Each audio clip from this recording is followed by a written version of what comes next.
Transformative leadership requires that you have a clear vision of your passion and your purpose in order to motivate those you lead. For Thomas Rosenberg, he's committed to providing executives and company leaders with the tools necessary to rediscover and reconnect with their inner wisdom so that they can make a greater impact. He's the founder of Regenerate Coaching, Transformational Leadership and Development. It assists San Francisco-based executives who want to reshape the second half of their lives, explore new sides of themselves, and the wisdom you already carry. If you're ready to go on this rediscovery journey, which will hopefully inspire you to have your greatest impact imaginable, then today is your lucky day if you're a business owner who truly wants to maximize their professional and personal potential, because Rosenberg joined me this week to have a conversation about rediscovering yourself at work and reconnecting with your inner wisdom. I'm Kevin McShann. Let's have this conversation.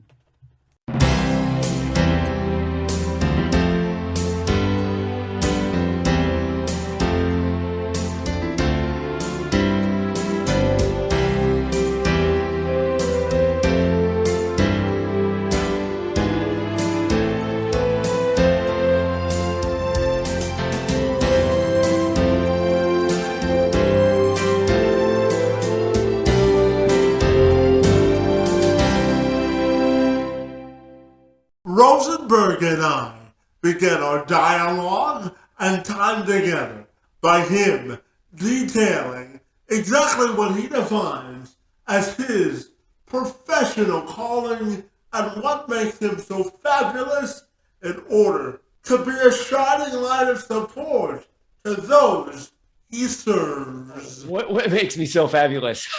So thank you for that question. So I am founder and chief calming officer at Regenerate Coaching, and I am an executive coach. I work with smaller, mid-sized firms, individuals, and teams, and I bring a developmental approach to my work. So really helping people deepen in their human journey. What's going on with this earth walk? That's awfully broad, Thomas. Deepening the human journey, and I know that you work specifically with executives to help them rediscover and reconnect with their inner wisdom and what makes them have the greatest impact. So I'm wondering if you can tell me about it. Sure, absolutely. So here in the US and Canada, and perhaps even across other countries, our schooling has us grow up, society has us grow up, and we stay in our heads. And the problem with that is that we lose contact with two other major sources of information about the world around us, our heart and our body. And we also lose contact with the aliveness that is flowing through us all the time. So by reconnecting to the wisdom of the heart and the body, we can learn more about ourselves, how we show up, how we let others in.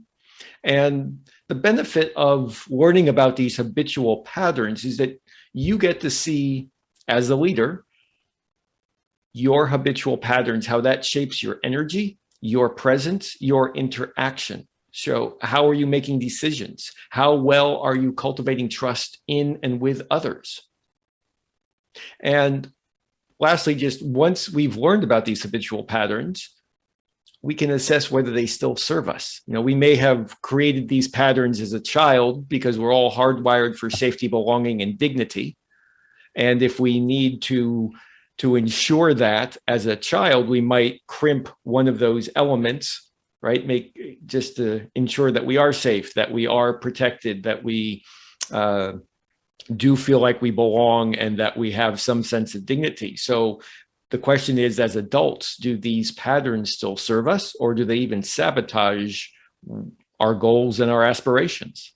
Yeah, absolutely. And Thomas, to that end, I know that you also get gratification from helping organizations sort of become comfortable with the idea of change and helping them uh, use change as a point of impact, which allows them to flourish. So I'm wondering if you can tell me about it. Sure. So this is one of the through lines in my career that I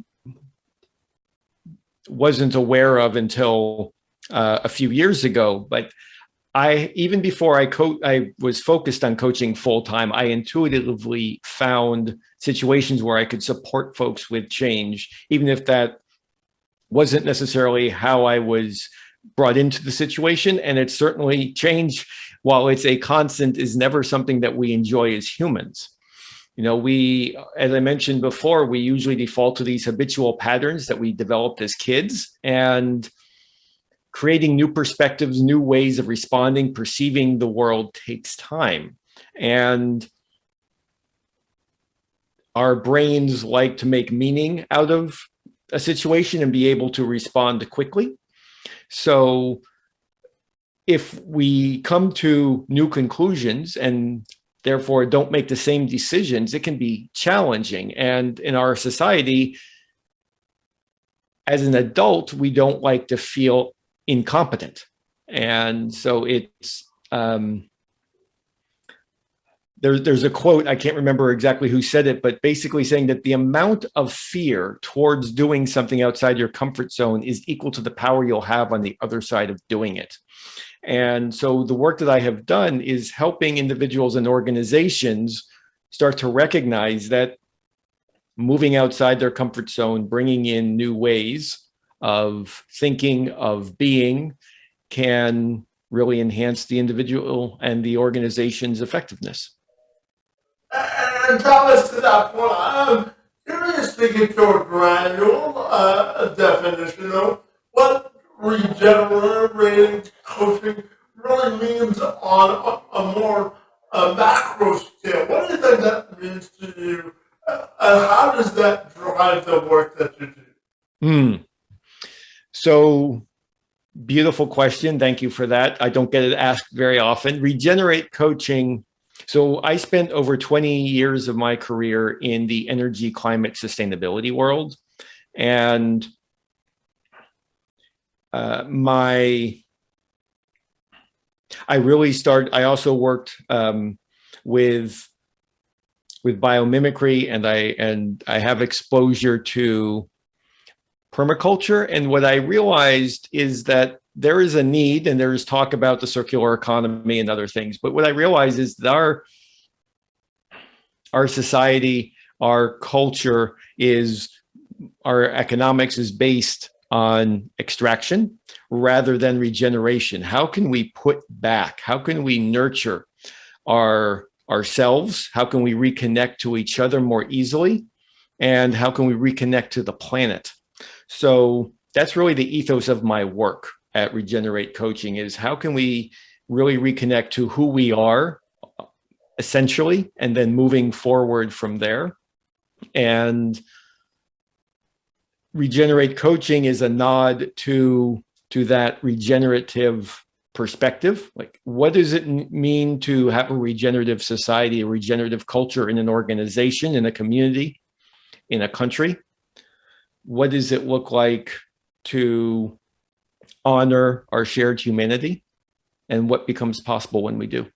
Absolutely. And Thomas, one of the synergies that we share with people, share in common rather, is the desire to really make a difference. You know, Thomas, in addition to hosting this podcast, one of the things that I'm really passionate about is inclusive employment for individuals with disabilities. So when we look at diversity, equity, and inclusion for folks with disabilities in the course. What do you think of? I'm curious. So for me, I feel so diversity, equity, and inclusion.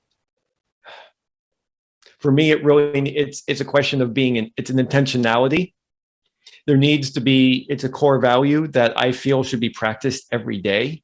And we have plenty of studies that show repeatedly that workplaces that with more diversity are more agile, more innovative, more successful. So why don't we celebrate that difference? Whether it's neurodiversity, ethnic diversity, cultural diversity, diversity in abilities, and any other form. So how can we bring people in a way that makes for more psychological safety so that people can let their guard down, can be celebrated for who they are, and open up and to creativity, to collaboration, to innovation with deeper trust. Right? Yeah. So that's really where I go. Yeah, absolutely. And diving a little bit deeper into your story, Thomas, I know that you suffered a brain injury and a near fatal bicycle accident in 2014, Molly, which inspired sort of the way you tend to live your life today, and you share the gifts that you learned from that experience. So I'm wondering if you can tell me about it. Absolutely. So, yes, I had a near fatal bicycle accident just about 8 years ago. It was June 13th, 2014. And coming from a medical and scientific family with a mother who is an occupational therapist and who worked in rehab, I did not know how much brain function would return. And that I found initially quite scary because I had spent a lifetime honing my intellect and cultivating a very cerebral leadership style. It took me roughly 2.5 years to trust my brain again. During that time, with the reduced cognitive ability, I was compelled to rediscover the other resources I had, and I recognized that my gifts were not only what was in, or didn't only consist of what's in my cognitive center. That there's so much more to life. And that really made a shift for me. It's like, oh, I can actually tap into this wisdom of my heart and my body, and I can sense into more of what's going on in the moment with a human, with a specific interaction, individually or in a group. And this is really where what's rich, what's juicy for me. So a dear friend of ours, about the time that I felt more trusting of my brain. A dear friend of ours was diagnosed with cancer and rapidly declined. My wife and I were part of a group of her friends who held that space for her transition. And our friend really inspired me because she found ways to share all of her gifts with the world. She lived richly. She had a diverse community, and she died with tremendous grace. And I said, this is what I have not been doing. This is not how I've been living. And how do I want to live the rest of my life with the life force that I have? Yeah. So that's hopefully that answered your question. Yeah, absolutely. And to that point, I know your life philosophy is leading with your heart first. So talk to me about leading with a heart first philosophy and how that's impacted your life. So leading with the heart first has a very different feel than leading with your head first. And this is part of the work that I continue to explore on my own and for my with the continuing education as a coach. But we have 3 neural centers, right? Head, heart, and body. And we often neglect the heart and the body. So for me, living with the heart is feeling the compassion, while also being aware of how I am entering a space. So becoming more cognizant of the energy that I am entering with. What am I leading with when I enter that space? Is it head, heart, or body? What am I leading with when I enter that space, head, heart, or body? Because sometimes entering that space with compassion can be really powerful. Sometimes it might be the body that's needed. So for me, what this translates into is helping people grow and really transform from a place that recognizes their essential self and getting back in touch with that. So that's what it means for me is getting back in touch with the person I was before I had to worry as a child almost about safety, belonging, or dignity. Yeah, and to that point, Thomas, how do you think you live your life with purpose and passion?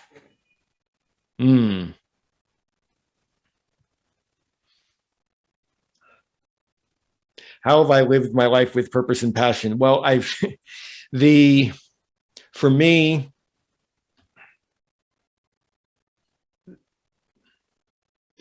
it's really thinking about what am I spending my life energy on? How am I supporting others to grow?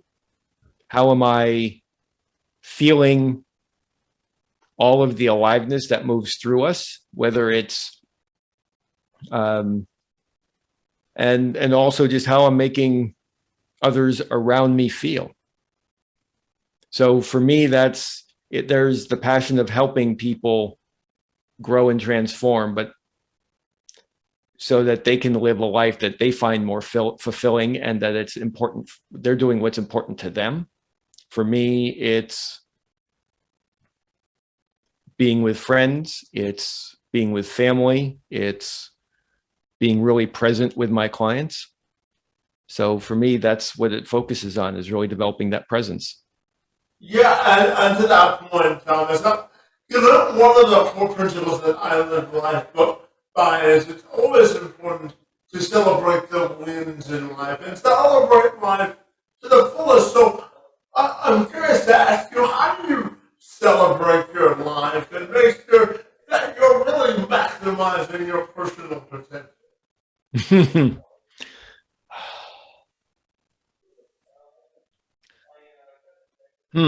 So for me, as I mentioned, it's about finding meaning in what I'm doing and being really clear about how I'm prioritizing so that I can be present with what is right now. And I can be open to how that is, right? Just open, soft feeling into what's there and not putting a story around it necessarily, just sort of saying, okay, this is what I'm experiencing and why is that? So that way I can experience the full richness of life's tapestry, even if it's unpleasant, right? That's part of, for me, celebrating life isn't sunsets and cocktails, right? It's about really understanding what's here right now and feeling the fullness of universal life force moving through us in the moment. Yeah, fabulous. And my final question for you this afternoon, Thomas, is I'm wondering how you define your dash. And let me clarify what I mean. When we look at our life stories, Thomas, to me it's not when you're born or when you die. It's what you do in the middle of your life that really defines who you are. So my final question is, how do you define your legacy dash? I'm curious. You saved the best one for last. So,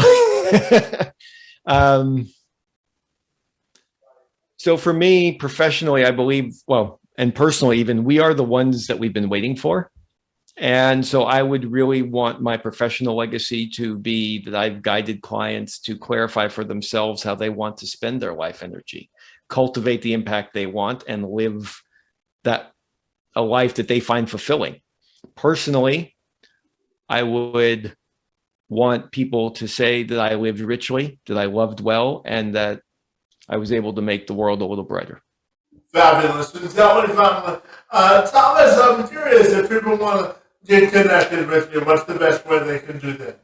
Sure. So feel free to take a look at my website, which is regenerate.coach. And there's a link there that they can schedule time to talk with me, or they can email me directly at thomas@regenerate.coach. Fabulous. Thomas, I really want to thank you for your work in helping businesses regenerate their true definition and a purpose, and for engaging in conversation with me this afternoon. It's most appreciated. Thank you, Kevin. It's been a pleasure.